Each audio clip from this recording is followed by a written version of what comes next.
and welcome back to Franklin Covey's twice weekly podcast on leadership with Scott Miller.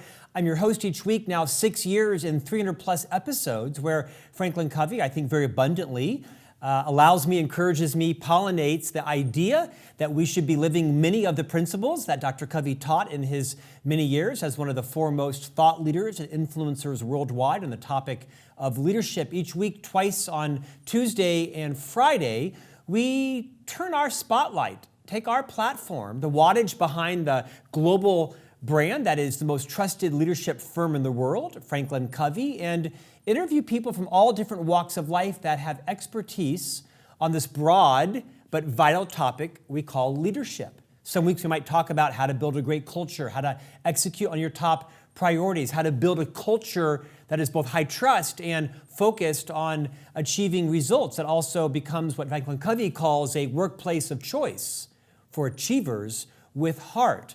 We're honored to have interviewed some of the greatest minds in leadership, and today we add to that list with an interview on a topic that's especially near and dear to my heart as the parent, the father of 3 young boys. My wife Stephanie and I are continuing to suffer, thrive through parenting. We have 3 sons, as you probably know, that are 9, 12, and 13, and we're obviously very interested in topics on how we become better leaders in our home. Today our guest is the doctor. Her name is Dr. Jean Twenge, kind of like a guitar, Twenge, and she's authored numerous books around how to be a better leader, how to build connection with different generations. She has a new book out called Generations. The book that I'm most fond of is a previous release called iGen. Here's the tagline: why today's super connected kids are growing up less rebellious, more tolerant, less happy, and completely unprepared for adulthood. We're going to tackle back between a variety of her learnings, her teachings, and her books today. Dr. Twenge, welcome to On Leadership. Thank you so much. Great to be here. Hey, I'm so excited to use my family and my own children as the essential topic for today's podcast. My guess is that many people listening are both leading and they're parenting. Perhaps they are supervising, a term that you use often in the book, adulting. I'm sure there are many people on this podcast listening in that are caregiving. Perhaps they're grandparents, aunts, uncles, nieces, relatives, or perhaps they're leaders that don't have children or their children have launched, and they might want to be a little more sympathetic, a little empathetic to what the leaders in their organization, what their own employees are going through as we raise a new generation of people. Before we get into the different generations and some of my questions, Doctor, would you rewind a couple of decades ago, talk a little bit about your journey, how you've come to author 7 books, and why you're so passionate about this topic in particular? Well, I first started getting interested in generational differences as a college undergraduate when I noticed that when I had some of my peers fill out a psychology questionnaire, their responses in terms of their personalities were very different from about 20 years before in the 1970s, particularly for women around things like saying they were assertive or that they had leadership abilities. And then as I went to grad school, I found out that actually wasn't a coincidence. It wasn't just my peers at the University of Chicago found the same thing in a sample at the University of Michigan where I went to grad school, and then made it more national with a big meta-analysis and found, sure enough, there was a very, very steady increase in women identifying with those personality traits, which made perfect sense from a generational point of view, because that's what happened over that time, is that more women entered leadership roles and careers. So that kind of got me started thinking about cultural change and thinking about generational differences. And what's been fun about it is it's such a broad topic. You can look at everything. You can look at behaviors and attitudes and how people spend their time and their attitudes toward work, all from a generational perspective. And also because we live in the age of big data. In my most recent book, Generations, I drew from 24 databases, including 39 million people. And most of those surveys go back decades. So it's really amazing to have that kind of data to play with to try to find out how are the generations really different. Gene, let's level set for the rest of our conversation. I think everybody has a colloquial use of the generations, boomers and traditionalists and X's and Y's, and you coined a phrase, iGen, in your previous book. Would you kind of just put everybody in the same level playing field? What are kind of the normal nomenclature that we talk about in terms of all the generations? What are the names being referred to as the new generation so we can call things by the same name? Sure. And there's debate about certain generational names and exactly where the birth year cutoff should be. Those are the details. We all agree that things have changed and that that's affected people.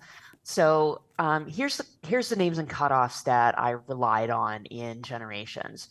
So the silent generation is those born 1925 to 1945. A little bit of a misnomer because they were actually at the forefront of a lot of changes, say the civil rights movement, the feminist movement. The baby boomers, 1946 to 1964. So the hippies of the 60s and the yuppies of the 80s, still many of our leaders. Then we have Generation X, so the middle child of generations. It's my generation. And that's those born 1965 to 1979. Millennials, born 1980 to 1994, shaped by the rise of individualism. And then iGen, or Gen Z, seems to be the accepted name now for those born 1995 to 2012. And they are the first generation to spend their entire adolescence in the age of the smartphone. And then the post-Gen Z generation, some call them alphas, and I call them polars, after melting polar ice caps and political polarization. So that's those born 2013 to, and we're not sure of the end cutoff date till we have more data, but maybe 2029, roughly, something like that. So even though we have a little bit of disagreement around the edges with some of those things, there's a fair amount of agreement on those labels and roughly those birth year cutoffs. Gene, thank you for that. One of the insights I've taken from reading your books is a really shocking disparity in how, say, you and I spent our time growing up, time on volunteering, time on paid work, homework, and how this current generation that isn't yet in the workforce formally, but starting to be, certainly Gen Z and such, remind us what some of the big differences are on how you and I spent our time growing up and how the current generation, including those that are in the workforce right now, spend their time. Yeah, and this is really important for managers because the oldest of Gen Z are now 28. So this is going to be most of your new hires, young employees, even in the professions. It's going to be Gen Z instead of millennials. So Gen Z spent their time outside of school in a fundamentally different way in their middle school and high school years compared to previous generations at the same age. So they spent a lot more time on the internet and social media and on screens, and a lot less time with their friends in person. There's been a huge decline in teens just hanging out with each other or going out with their friends and without their parents, or going to the movies or going to the mall or riding around in cars, all the things that teens historically did. Gen Z was a lot less likely to do them. And those declines started with millennials, but they were pretty gradual until you get to the transition between millennials and Gen Z. And for high school samples, it's around 2012 or so. It starts to really decline. And that's right around the time most Americans owned a smartphone, also when social media moved from optional to almost mandatory among high school students. So that's one of the biggest changes. The other really big change has to do with people taking longer to grow up.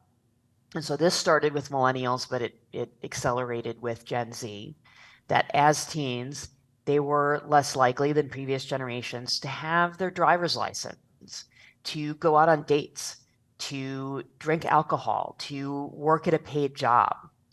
So some people have tried to label those as, them being more virtuous or, just taking fewer risks. And there's some of that too, but it's not all good or all bad. What brings those trends all together, what unifies them, is that teens and young adults are just taking longer to grow up. And that's what happens when people live longer and healthcare is better and education takes longer to finish. It's a somewhat natural process.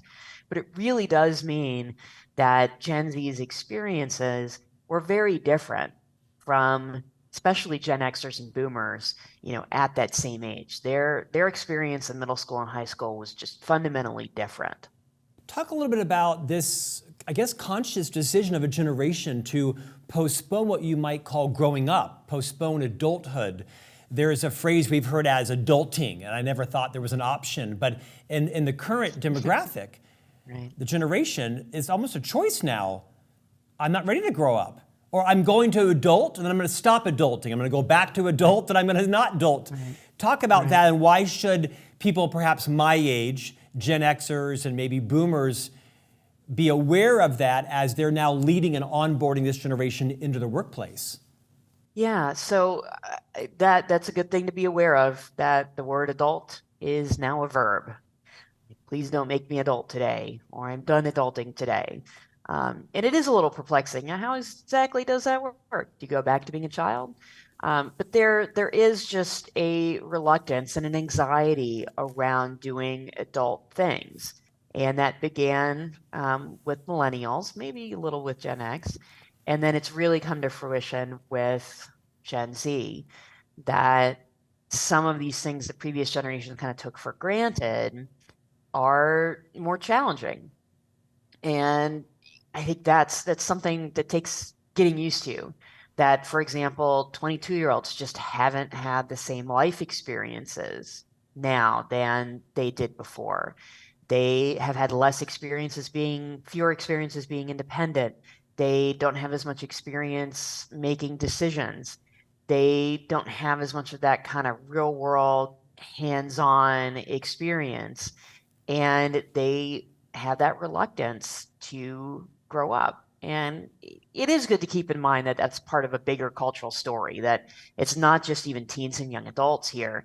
The slow life strategy is also the reason why middle-aged people look and feel younger than their parents and grandparents did at the same age. 60 is the new 50. It's all part of the same big cultural trend. Gene, I'm going to guess maybe like you, we're about the same age, certainly the same generation, born in '68. On my 16th birthday, I was second in line at the driver's license bureau. I had my license by 7:20 in the morning. I moved out within days of graduating from high school. Not because I wanted to flee my parents, I just wanted to be an adult and wanted my own apartment. I was working full time and going to school full time.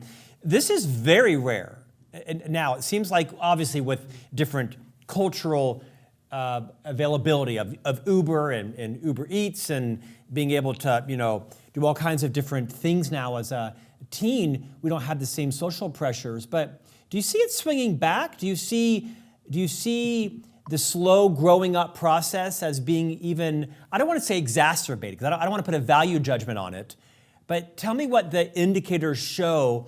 Is life going to be less like when you and I grew up in terms of wanting to adult earlier? Or do you see it becoming more like a tripling down of people's slow growth, even slowing down? I think it's going to continue. And, for one thing, we know it's not Uber.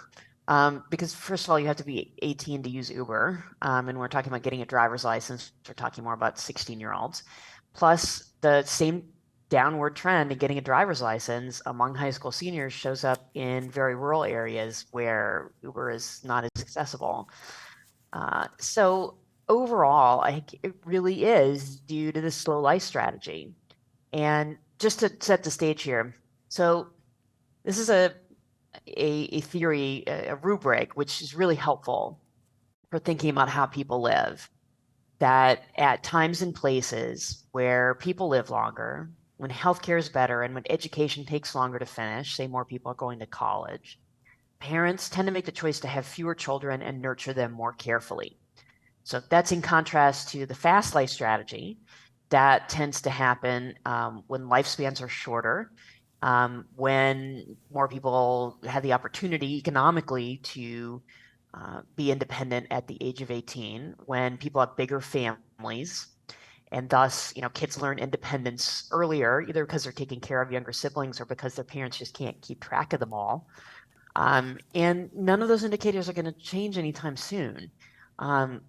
Families are smaller, and it doesn't look like that's going to change. The birth rate keeps going down.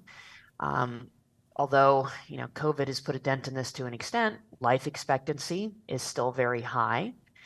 Back in the 1930s, life expectancy was about 65, and now it's pushing 80, and it's a big difference. So it's really dictated by these larger cultural trends based around technological advancement, like better medical care, and that's why people live longer, better birth control, so people have smaller families. And those trends are not changing anytime soon. So thus, I would think that the slow life strategy indicators are also not going to change anytime soon. Gene, you recently published a few months ago, 6 months ago or so, a new book called Generations, and I'm sure you've updated the data. I'm kind of obsessed with your previous book, iGen. I want to share a statistic with you, a set of them, and have you talk about what is going on. You wrote that iGen high school seniors spent an average of 2.25 hours a day texting on their cell phones, about 2 hours a day on the internet, hour and a half each day on electronic gaming, and about a half an hour on video chat. This was from your recent book. That totals 6 hours a day with what you term new media. And that's just in their leisure time. And then you reported that 8th graders in middle school weren't far behind with about 5 hours a day on new media. I mean, think about that. I'm guessing that number has increased, not decreased. Talk about, as parents, as leaders, what we need to know about how the wave of generations coming in to the workplace, coming through our families, in our neighborhoods, how it's different than how we were raised, and what's going to change if not. So a recent Gallup poll of teens found that the average teen spends 5 hours a day just on social media apps.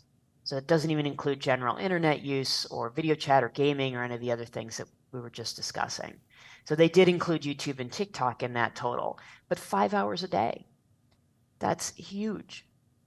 So comprehensive survey suggests the total number 8 or 9 hours a day on screen activities. And some of those include TV and some don't. But for a lot of teens, traditional TV is not, what they're doing. They're on their phones a lot. And that crowds out time for other things. It crowds out time for sleep, for exercise, for seeing people in person. It's a really tough picture. And that's probably also why rates of depression and anxiety have increased so much. So when I wrote iGen, those increases in teen depression were really just beginning. I only had data up to 2015 at that point. So in Generations, I was able to update everything to 2021, and teen depression doubled over that time period. And it doubled even before the pandemic. It had doubled already by 2019, and then it continued going up. So that mental health crisis that we have that is sometimes attributed to the pandemic started 8 years before the pandemic, with this shift toward more time on screens, less time sleeping, and less time with friends in person, which is not surprising because that's a terrible formula for mental health. So I want to pick your brain on this one, as a doctor, obviously. You see so much demonizing of the mobile phone companies, the social media platforms, parents suing these social platforms because their child was bullied, and in some many tragic cases, the child perhaps took their life. We'll talk about that in a few moments. It's unspeakable. And I read these articles and I think, or you can just parent your child. Now, I recognize that that's easier said than done, and everybody's in a different economic situation or a socioeconomic, pressures on them. But I'm a father with my wife, and we live in the same house of 3 young boys that I mentioned are 9, 11, and 12. Sorry, 9, 12, and 13. They had birthdays recently. No phones on Sunday. The phone gets turned off Saturday night, and they get it back Monday morning.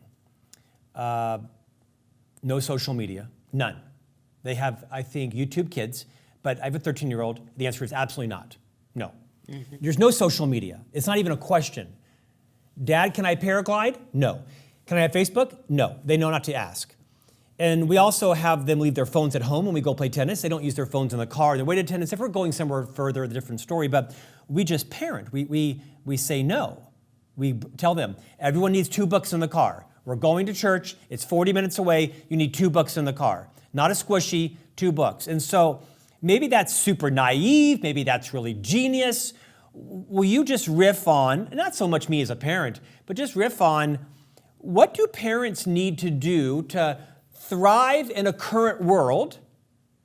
You know, my children need some tech streams to be able to know what's going on and where's the soccer game and who's hosting the Halloween party.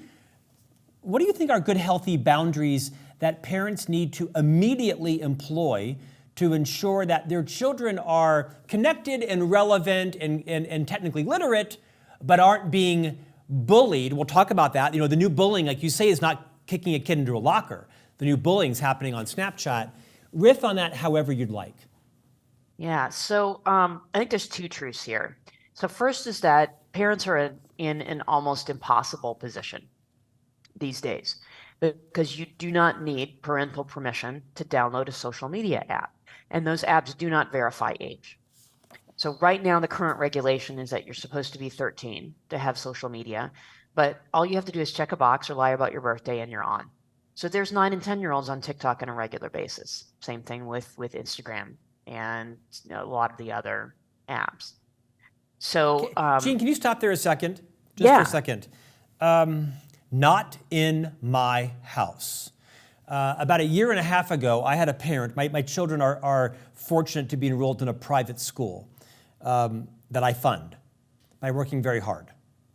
And about 1 year ago, there was a young lady at my son's 7th grade class that sent an abhorrent text to my son, unconscionable.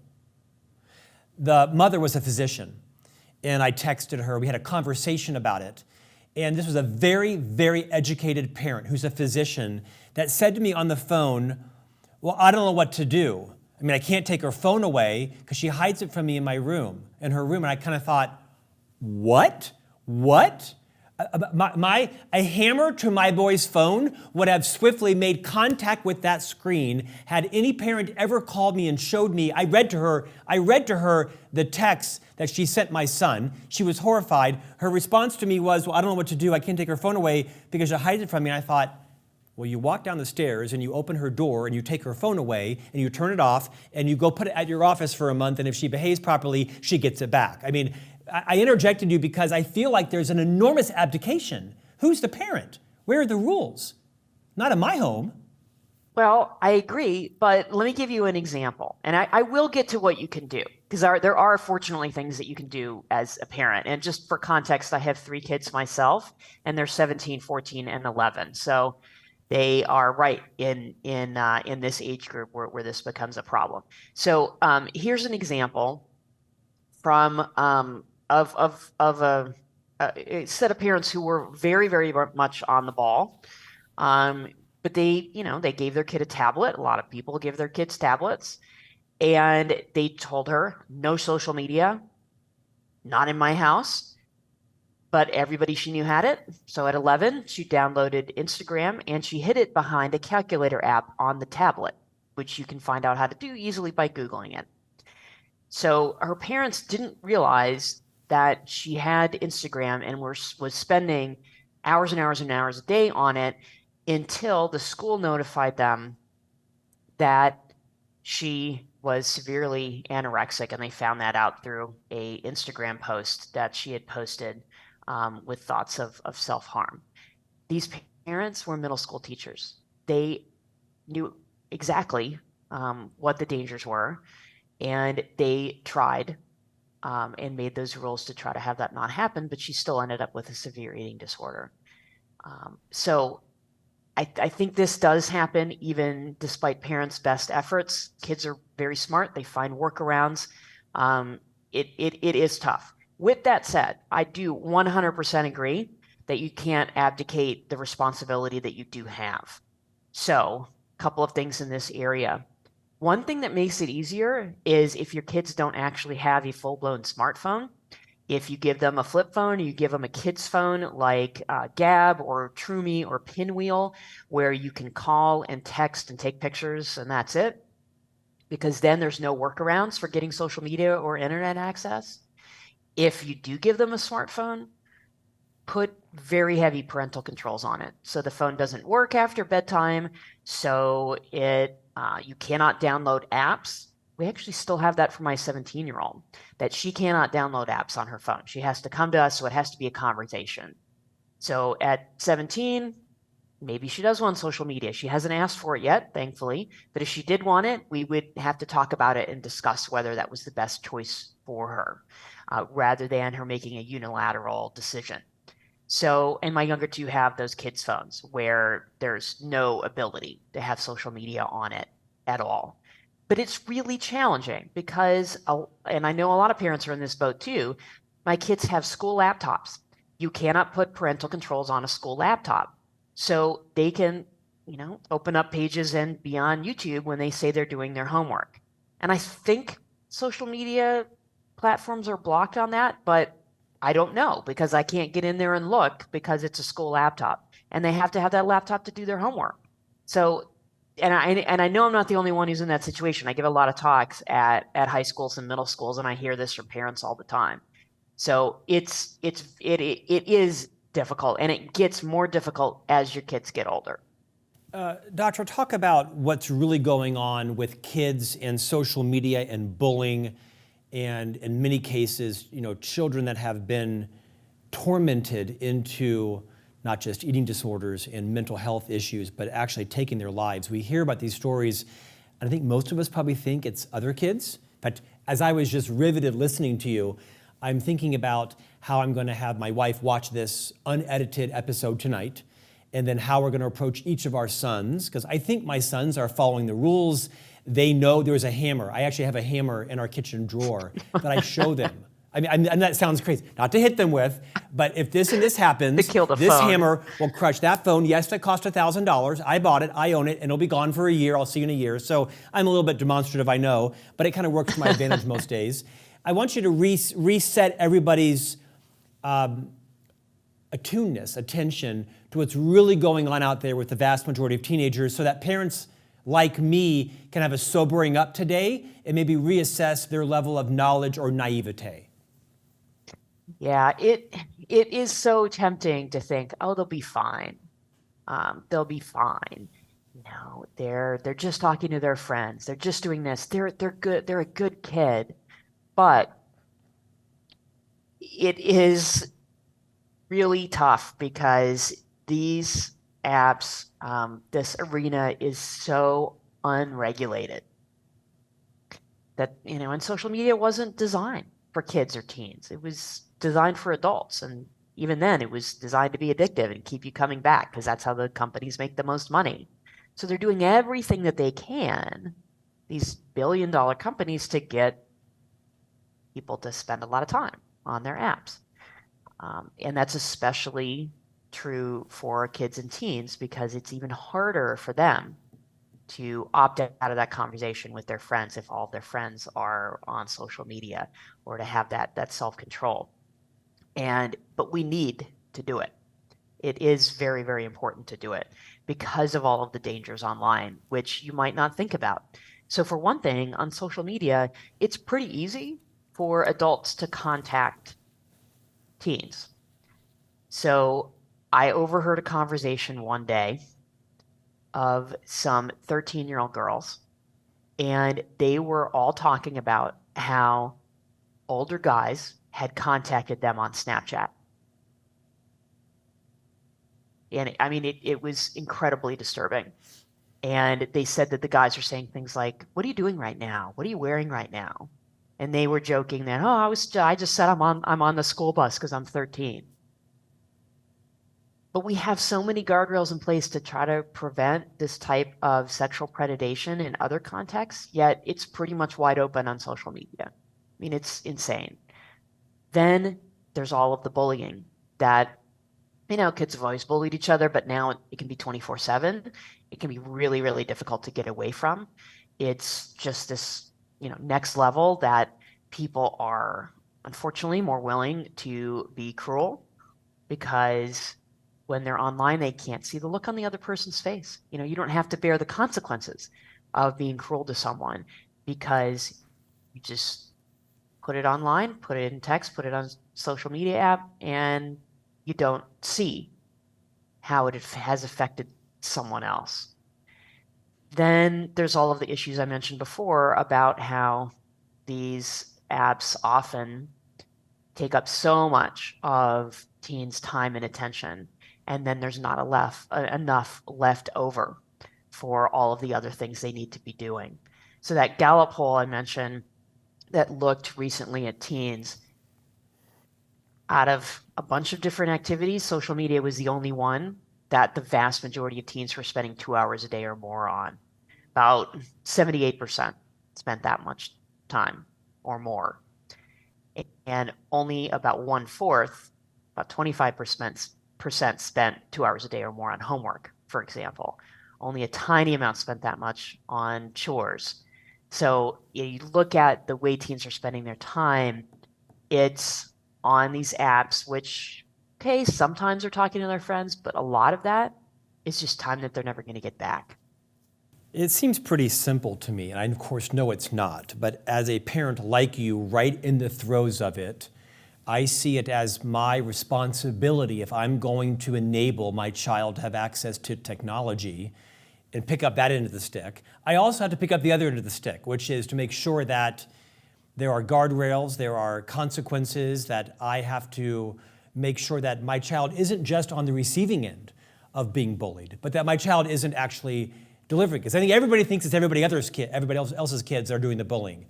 When the fact is, today when I leave here, I will be doing a full sweep of my child's tablet and laptop and phone, because that's my responsibility, is to not just pick up one end of the stick, but also to pick up the other end as well. I want to flip the conversation. It's easy to get into this, isn't it awful conversation? The new generation, they don't have any eye contact, and they can't look you in the eye, and they can't have a conversation. And there's the easy default for like my age and older to just demonize the younger generation. They have no skills. And the fact of the matter is, it's the most educated, probably smartest generation coming up with their technical prowess and their ability to shortcut. But they're also a kinder. You actually write about it, right? Why today's super connected kids are growing up less rebellious, more tolerant, less happy, and unprepared. You're showing that sexual activity is down and perhaps drug use is plateaued and drinking. There are some upsides to this generation as well. Remind us that this isn't all bad, that these are a generation that has enormous creativity and innovation to offer. It isn't just about can they carry on a conversation. Right. And that is a challenge. The social skills are certainly a challenge, but there are so many big upsides. So one is around some of those things that you mentioned. This is a generation who is less likely to use and abuse alcohol. They are less likely to be sexually active at younger ages. They are physically safer. They're less likely to get into car accidents.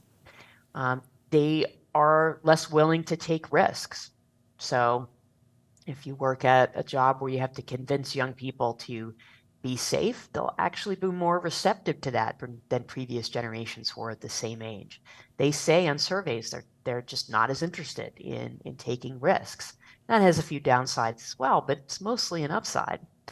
Another really big upside of this generation is their kindness, their empathy, that they are more likely than previous generations to say that they want a job that's directly helpful to other people. Entering college students are now more likely to say that they want to help people who are in need of help. So that comes up a lot, that they just have this underlying concern for others, which is really heartening to see. Another advantage is compared to young employees, say, especially at 10, 15 years ago, they are less entitled, at least as college students. That measures of narcissism as a personality trait actually declined starting about 15 years ago. So the biggest issue for Gen Z is not entitlement, it's these very high levels of depression. So that's still a challenge, but then they are kinder and more considerate, at least from what we can see, and more willing to help others. I see it in my middle son, Smith. Smith is now 12. Kind of classic middle child in terms of what the research shows. He's fairly quiet, fun, a jock, great at sports. And we were driving down Salt Lake City a few weeks ago, where we live in Salt Lake, and there was a large smokestack that was billowing out smoke. I think it's actually like a salt plant. I think they take salt and refine it into table salt, if I'm not mistaken. It's immaterial. And I didn't even notice it. I mean, he looked at me from the back of the car and said, "Dad, what is all that pollution coming out of those smokestacks?" I hadn't even noticed it. I've lived here for 30 years. I've seen it, but I'm so, immune to it now as a capitalist. And I looked over and I said, "Oh, that's pollution." And I looked back in the rearview mirror, and he had a look of horror on his eyes. Now, he's not an especially sensitive kid. He's not an environmentalist. He's just a young boy finding his way in the world. And I could see in the rearview mirror, he was repulsed. He's not an environmentalist necessarily, but it was so interesting to notice that I didn't even see it, and he was stricken by the smokestack that was billowing filth into the air. We had a long story about, swapping credits and what the government does and shouldn't do, and capitalism versus and jobs and protecting our environment. And I tried to keep it as sort of position agnostic, just to kind of generate out of him where he was naturally leaning. He's a very kind boy. He's on his phone too much. Lots of sports, lots of outdoor activity. But winter's coming, and a lot of that stops, right? Soccer and other outdoor sports stop. And so I've thoroughly enjoyed this discussion today with you. If anything, I'm going to become more vigilant, not as naive around where I think my boys are not spending time. I'm going to look behind the calculator app to see if Instagram is there. Couldn't fathom it. Couldn't fathom that the boys would cross me, because they know, if they know anything with me, they know that I will follow up. They know the hammer is coming out. And I'm just crazy enough to take a hammer to a phone and tell them, "See you in a year," and make you a social pariah. Okay, your newest book is called Generations. Talk a little bit about what some of the newest research and insights you share in your last release. Yeah, so it is about all 6 living American generations. So it's very much a not just updated, but much deeper dive that I've been previously able to do, because most of my previous books were about one cultural trend or one generation, and this is about all 6. So just able to, get into so many more issues. And, there were a number of big surprises. So one is that the narrative around millennials not doing well economically turns out not to be very well supported by the data. Median incomes adjusted for inflation are actually at all-time highs. Home ownership among millennials is on pace, really only a couple percentage points behind where boomers and Gen Xers were at the same age. There's some really interesting trends in terms of mental health, that there's been a big divergence in mental health by education and income level. So you might have heard about the divergence in mortality rates among middle-aged people by education level. So the economists Ann Case and Angus Deaton found that, and that got a lot of attention. And they found that most of those deaths are what they call deaths of despair. So that got me interested. Well, is there a psychological equivalent to that?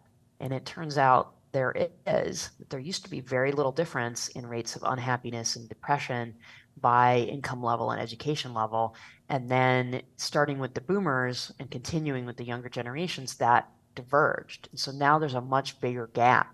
I think it explains a lot about our current cultural and political climate, that there is not just a gap in terms of economic circumstances between, say, those with and without a 4-year college degree, but there's also a huge divide in happiness and in depression. One last thing, I did look at work attitudes, the last chapter, of the book is about the future, what we can find out, based on these big surveys, especially of young people, to try to get a little bit of a forecast of what's to come. And work-life balance, not surprisingly, does come up quite a bit. And I just analyzed the 2022 data for one of the big surveys that I work with of 18-year-olds. And it turns out work ethic just plummeted in 2021 and 2022. I just published a Substack on this. And it had been reversing. So work ethic had been declining among 18-year-olds, say, willing to work overtime, thinking work's a central part of your life, things like that. And it actually had come back in the transition between millennials and Gen Z. It had started to rise. And then between 2020 and 2022, in just 2 years, it just fell off a cliff. So there's something really fundamental that's changing in the workforce right now around work ethic. Those viral TikToks on quiet quitting might have been onto something. And I don't think that those TikToks caused this trend, because the trend began in 2021 before those TikToks came out. And then, the other question is this just Gen Z where we're seeing this? Is it just young people, or is it people of all ages? And it might be both. It might be both something that's affecting the workplace as a whole, but perhaps young people in particular, that there's a lot of pessimism out there and a lot of ideas of, well, the system's rigged anyway, so why work hard? Why try hard? I think that's one of our biggest challenges for leaders, for managers as a society, even for parents, is to counter the very high levels of pessimism among young people right now. And they are just historically really, really high. You expect young people to be optimistic, and Gen Z is not. And that, I think, has a big influence over our culture and our politics and our workplaces. Gina, I'm mindful of our time. I want to ask you one more question on this topic. What would you say to the millions of leaders, business leaders inside organizations that are watching or listening to our conversation today that are confused? They're frustrated. They're not quite sure how to lead post-pandemic in a whole new world with a whole new generation coming in that may have different values than they do. Not worse, not better, just different values. They have different views on their role in the world. They're stewards of the world, how they view their own priorities in life. Are there any kind of sweeping bits of advice you would say to leaders to say, think about it this way, and here's what you might say or do or think to be a better leader to these new generations in the workplace that probably are fundamentally different than they are? Yeah. Well, understanding and empathy is always a fantastic place to start. And so in this arena, what that means is learning, about what the generational differences are, from, good solid sources rather than just rumors, say. And because that was really my goal in writing Generations, was to help the generations understand each other better. Because we have seen, really big cultural changes and generational shifts. And there's a lot of leaders who are looking at, especially Gen Z coming up, and saying, man, I just don't understand where they're coming from. Because that's challenging, when they have had such a different upbringing and such different experiences as teens and young adults, compared to Gen Xers and Boomers and even Millennials. So I think that's absolutely the place to start, is just read, and listen and find out, what their viewpoints are. Because, of course, there's going to be differences by individuals. Not everybody is going to be average. But with that said, just taking that perspective that they did grow up differently than you. One of the phrases that I really like is saying, I want you to be successful. So using that as a frame for feedback, even criticism, of I am telling you this because I want to help you grow. The good news is Gen Z responds well to mentoring. They're fairly close to their parents, definitely closer than Gen Xers were, especially at the young adult ages. So they are open to this idea of mentoring from older people and getting guidance. But that's what they want. They want someone to be on their side. someone they feel is guiding them toward more success, because they have a lot of anxiety. And we know that from lots and lots of solid data that anxiety and depression is higher. And sometimes the way that comes out can look like entitlement, but it really often is rooted much more in anxiety. They do want to do a good job. It's just sometimes they don't know how, and they need more careful instruction to be able to do that because they don't have as much experience with independence and decision making. Dr. Jean Twenge, you are a professor of psychology at San Diego State University. You've authored hundreds of scientific articles, 7 books and textbooks. Your research has been covered by every major print and television, newspaper, magazine, radio, media around the world. We appreciate your time today. I will be a better parent, as will my wife, as a result of reading your books, including your newest book, Generations. Thanks for your time today. Thanks very much for having me on. And we'll see you back here next week for a new conversation on leadership.